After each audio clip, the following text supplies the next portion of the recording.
Esensi dari pengembangan digitalisasi koperasi pada dasarnya akan memberikan kecepatan koperasi untuk bergerak dinamis. Hari ini saya masih ditemani oleh Pak John dan Pak Philip. Saya ingin tahu, Pak, sudah sejauh mana pemerintah daerah Nusa Tenggara Timur, dalam hal ini Dinas Koperasi, melakukan kegiatan ataupun kampanye digitalisasi ini kepada masyarakat, Pak? Karena ini tidak bisa hanya kita harapkan dari pihak koperasi sebagai pelaku, tetapi dari pemerintah sendiri seperti apa? Ya, baik. Terkait dengan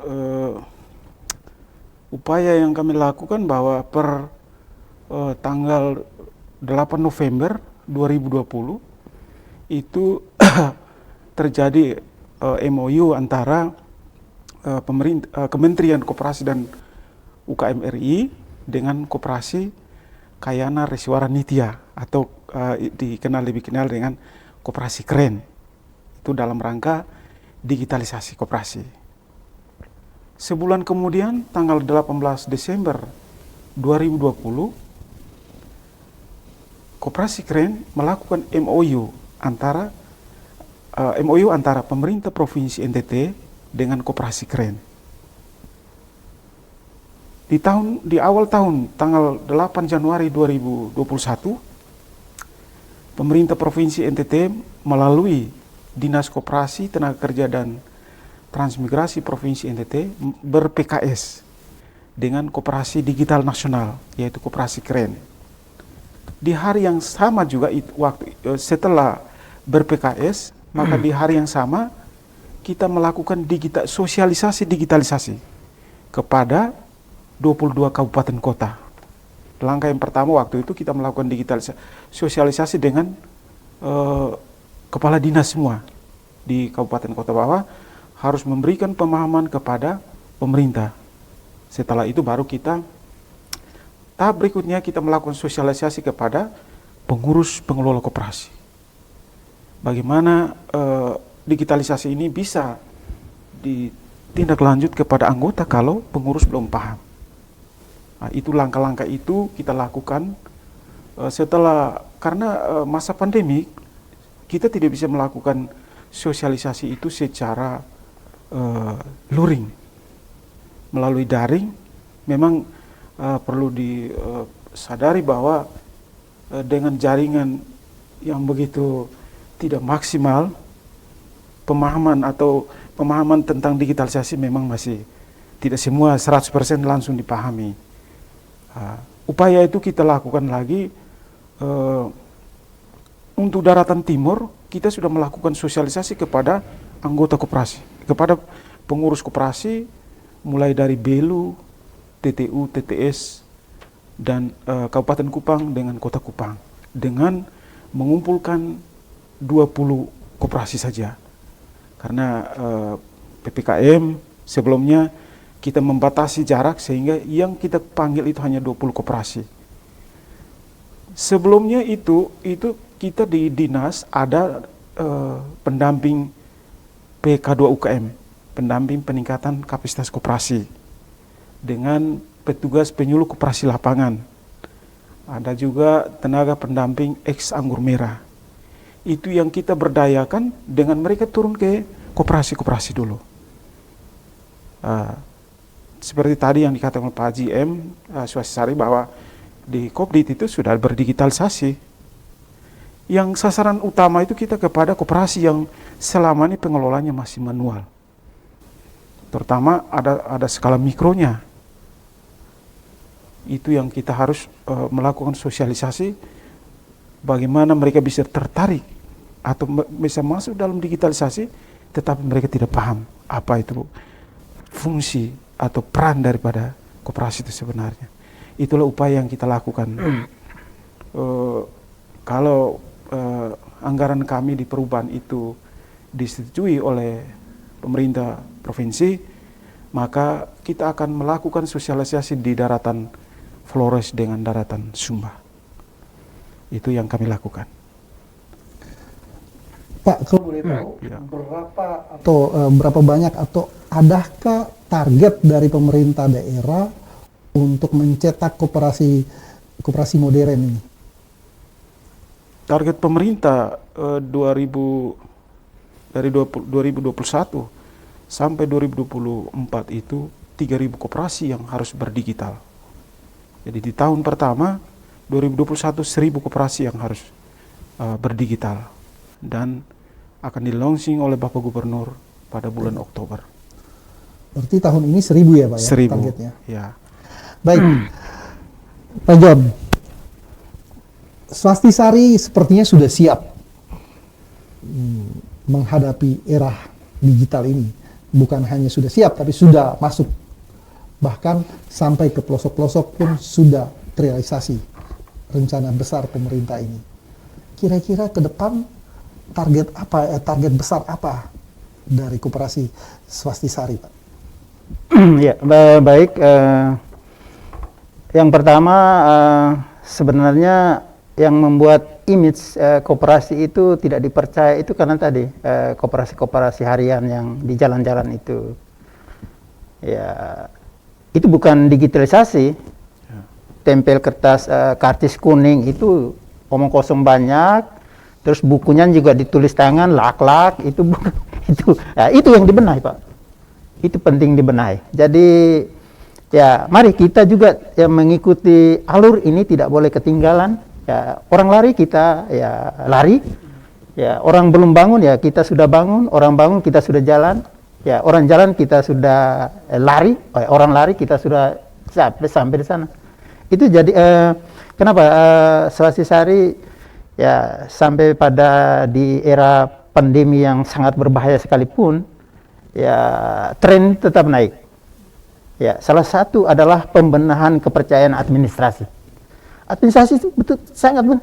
Jadi begitu kalau dia store uang 100.000 ya betul terekam di dalam itu secara digitalisasi 100.000. Dan kita secara digitalisasi ya apa namanya begitu transaksi di semua kantor, baik itu di kantor kas, kantor cabang, ya cabang pembantu, ya secara konsolidasi kantor pusat itu dia sudah input. Jadi kejadian di mana saja di kantor pusat sudah tahu. Oh ini jam ini menit ini transaksi anggota yang baru mendaftar, transaksi simpanan, transaksi pinjaman itu sudah di input. Ya, dikontrol di situ, Pak. Jadi tidak bisa tipu-tipu. Ya, karena apa? Koperasi yang kita sudah 74 tahun ini, tetapi orang melihat dengan mata sebelah. Saya anggap itu dengan mata sebelah. Koperasi ini baru pembenahan mungkin 1-2 tahun kemarin. Tetapi selama kita merdeka, ya seorang tokoh nasional, ya Bung Hatta, ya sudah berpikir besar bagaimana pembenahan ekonomi untuk jangka panjang ya selama ya Republik ini ya masih ya di pangkuan NKRI, maka bagaimana ketahanan ekonomi orang-orang kecil ini yang harus diperhatikan. Wadah yang paling tepat ini adalah koperasi. Dan itu betul ketahanan. Contoh era Covid 2020 dijemput 2021 dengan wabah yang sangat dahsyat. Ya, koperasi, kurs Kopdit ya tetap eksis. Perusahaan-perusahaan bonafit ya merumahkan karyawan, hotel-hotel bintang ya merumahkan karyawan, bahkan Pemda saja memberhentikan tenaga kerja karyawan. Karena apa? Karena kondisi ini. Tetapi ya Swastisari ya syukur, puji Tuhan, mungkin karena ini di dalamnya kita kerja benar. Kalau kerja salah sih tidak mungkin orang percaya. Karena hanya membangun kepercayaan orang datang di kita. Ya, hanya membangun kepercayaan. Jujur, itu adalah kata kuncinya. Jadi tidak boleh bohong-membohong. Apa yang kami sampaikan itu adalah sudah kami lakukan. Dan apa yang kami sampaikan itu kita sudah kerjakan. Sehingga begitu kita sampaikan, oh benar. Tidak ada karang-mengarang, jadi bukan janji-janji. Nanti saya begini, baru saya buat begini-begini. Itu bukan. Saya tidak seperti itu. Sehingga digitalisasi macam contoh sekarang ya, transaksi online, ya ATM, ya anggota sudah sangat memanfaatkan mesin-mesin ATM kita. Ya, dan sangat keberpihakan. Ya, ATM kita 1 tahun itu hanya 10.000 loh. 10.000. Beda dengan lembaga lain. 1 kali transaksi ya uang kita hilang 5.000, 6.000. Sehari mau transaksi 100 kali kok 1.000 kali ya tetap 10.000 itu. Nah, inilah bagaimana kita merubah kepercayaan yang benar. Kepercayaan yang benar terhadap masyarakat sehingga masyarakat itu banyak-banyak datang di Swastisari. Ya, bukan karena gaya-gaya atau sombong-sombong, tetapi tujuan utama adalah dia masuk di anggota koperasi berarti dia merubah dari yang tidak ada menjadi ada dan dari yang ada menjadi yang lebih baik. Perubahan itu ekonomi di dalam rumah dan tangga. Sehingga manajemen yang paling utama adalah menyiapkan sumber daya manusia. Ya, saya kurang lebih sudah 28 tahun di Swastisari. Bagaimana kita menyiapkan SDM? SDM pengelola, kuncinya di situ, Pak. SDM pengelola tidak boleh sikut-sikut di dalam, tidak boleh buat blok-blok, tidak boleh kau agama Islam, kau agama Katolik, kau agama Protestan, tidak ada. Swastisari tidak ada benar gitu. Tidak ada nepo, tidak ada kolusi, dan ini kami menerapkan. Sehingga tren Swastisari itu ya betul-betul ya murni. Ya, macam kemarin ya kita ya kondisi yang sangat berat sekalipun, ekonomi dunia hancur termasuk Indonesia, Swastisari bisa mempekerjakan, menambah tenaga kerja hampir 100 orang. Itu bukan main-main. Luar biasa. Mempekerjakan tenaga kerja itu satu tenaga kerja katakan 3 jutaan kali dengan 100 orang berarti sudah berapa? Sudah kurang lebih ya sekian ratus juta pembebanan dalam 1 bulan. Ya, tinggal saja bagaimana kita memanage yang benar, manage yang baik, manage yang benar. Tetapi paling utama adalah kita keberpihakan kepada anggota. Hak-hak mereka macam SHU tidak boleh kita sembunyikan. Sekecil apapun disampaikan. Dan saya kira sudah sekian puluh tahun ini Swastisari tidak pernah dikomplain-komplain oleh anggota. Dan mereka pasti manajemen kita benar di situ. Kita ikuti gitu. Baik pemirsa yang ada di rumah, kalau Anda ingin bergabung dengan kami, dengan senang hati kami akan memberikan ruang kepada pemirsa. Silakan menghubungi nomor telepon yang tertera di layar. Dan kedua narasumber ini akan siap untuk menjawabnya. Baik, Pak John, luar biasa penjelasan Bapak. Saya ingin tahu lebih dekat lagi tentang bagaimana partisipasi koperasi dalam mendukung usaha mikro menengah UMKM. Ya, baik Bapak Anton. Jadi kita pada intinya merubah anggota ya, merubah mindset anggota yang pola selama ini konsumtif, pola pesta-pesta hura-hura. Mari kita rubah. Jadi jangan sampai pinjam uang buat pesta sambut baru, pesta CD. Itu Swastisari tidak menerapkan itu. Ya, kalau kau pinjam uang untuk pesta-pesta ya kami batal untuk kau pinjam. Tetapi pinjam untuk papel lele, jual sayur, jual ikan, buat kue. Apalagi sekarang kita sudah masuk pada sektor real. Ya, tahun 2020 itu kurang lebih 200 miliar kita gulirkan kepada anggota sektor real. Tidak besar-besaran. Mungkin belasan juta per anggota. Pinjam untuk tanam padi, pinjam untuk tanam bawang, pinjam untuk penggemukan sapi, pinjam untuk ya ternak babi, pelihara ayam. Yang menghasilkan, bukan volumenya kecil sedikit, harus banyak. Jadi misalnya dia ya pinjam untuk tanam padi atau tanam bawang, dikaji, disurvei, dilihat, dikaji di lapangan dengan tenaga konsultan kita, karyawan kita, ya bahwa tuh ini sekian hektar ini berarti dia butuh bibit berapa, butuh obat berapa, pupuk berapa, tenaga kerja berapa. Wah, itu kita sudah kaji. Dan dalam pemberian sektor real ini, katakan bawang atau padi, ya umurnya kan paling 3-4 bulan, kita sudah panen. Jadi kita kasih katakan 15 juta, 12 juta. Bunganya 3 bulan kita ambil memang. Ya, jadi selama 3 bulan itu uangnya kita sudah ambil. Saat menjual barangnya tadi padi, bawang atau yang lain-lain, baru dia mengangsur 1 kali pokoknya. Setelah itu ambil lagi, pinjam lagi seperti itu. Jadi peningkatan bisa saya diambil kemarin yang 3 bulan lalu, 4 bulan lalu 15 juta, ya omsetnya meningkat menjadi 20 juta. Baik Pak, Lewat kita situ. dengar dulu ada. Halo, selamat malam. Halo, selamat malam. Halo, salam Pak. Ya, silakan. Mau bertanya ke. Halo, Halo, selamat malam. Silakan langsung ke pertanyaan. malam Pak. Mau tanya nih Pak. Ya, silakan.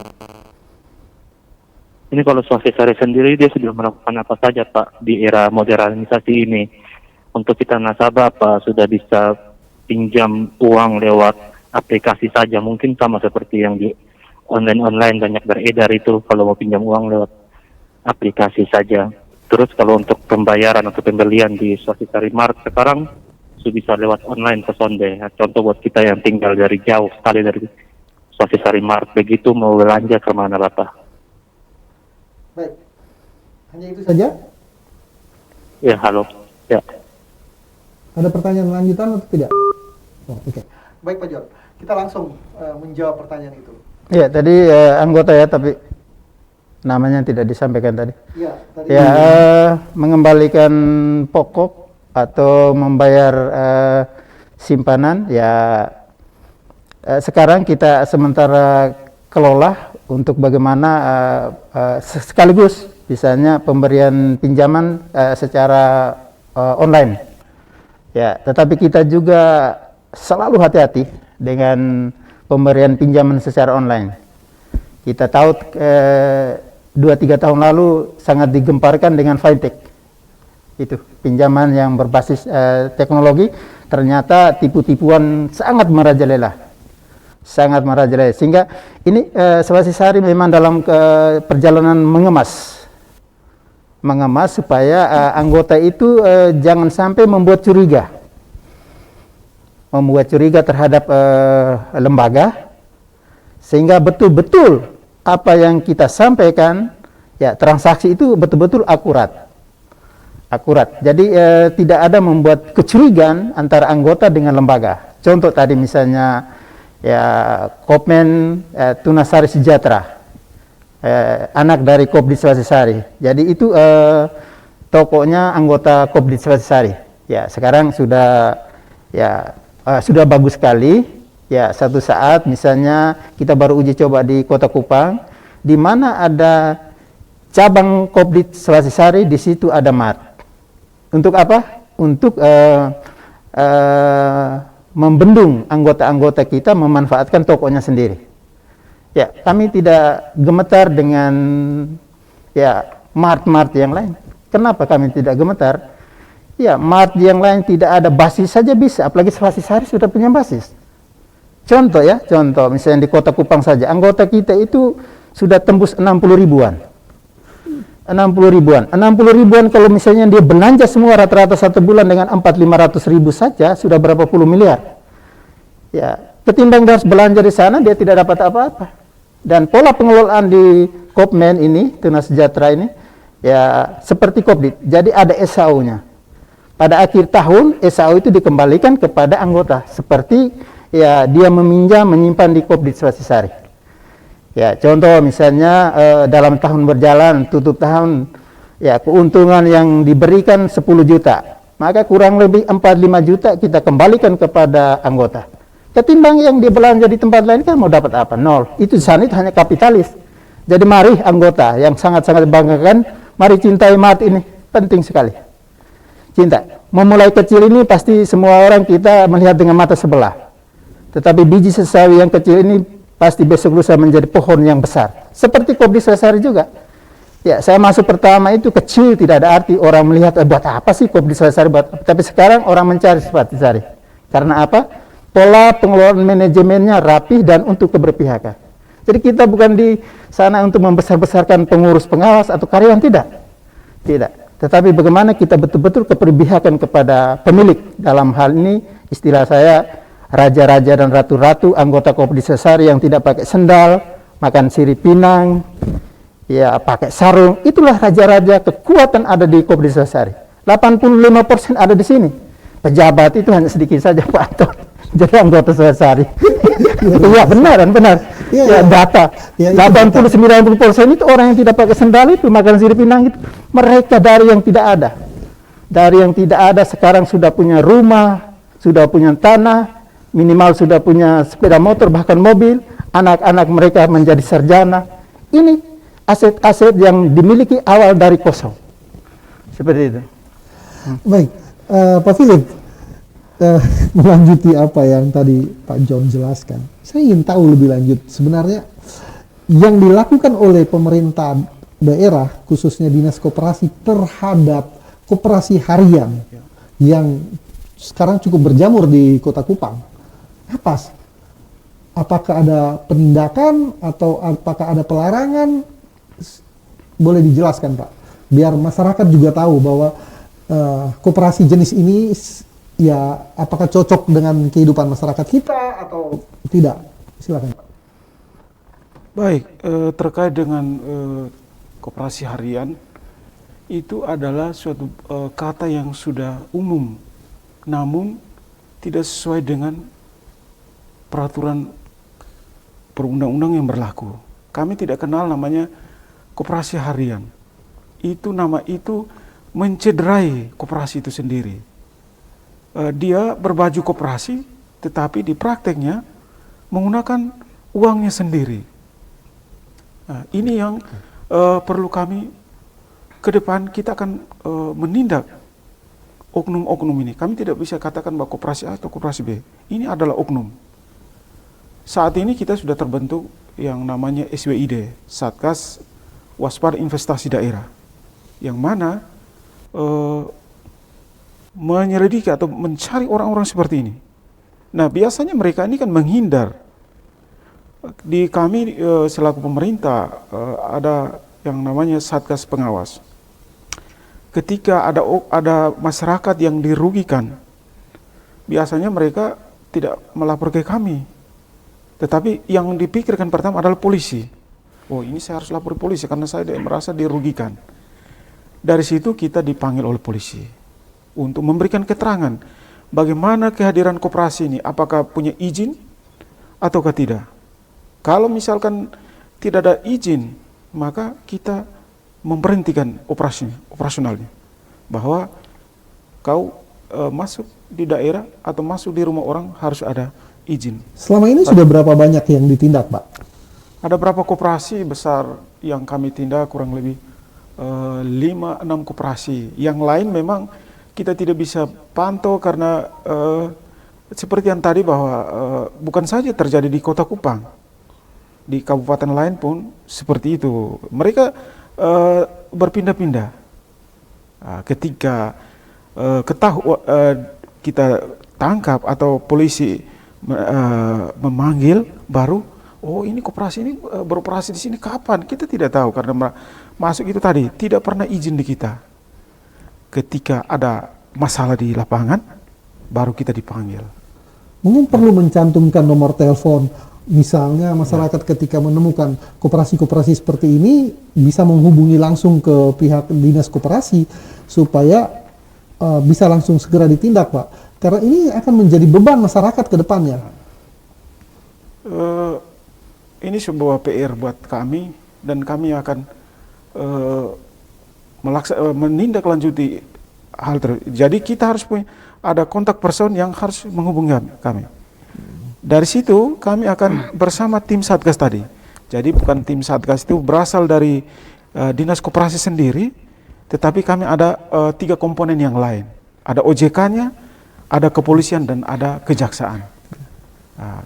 Barangkali kami yang turun mungkin mereka tidak terlalu rasa takut dengan kami. Tetapi kalau sudah sebut OJK, kepolisian dan kejaksaan, itu baru datang dan bagaimana kami harus membenahi laporannya seperti apa. Tapi ketika mereka melakukan kegiatannya di sana, kalau di koperasi disebut anggota.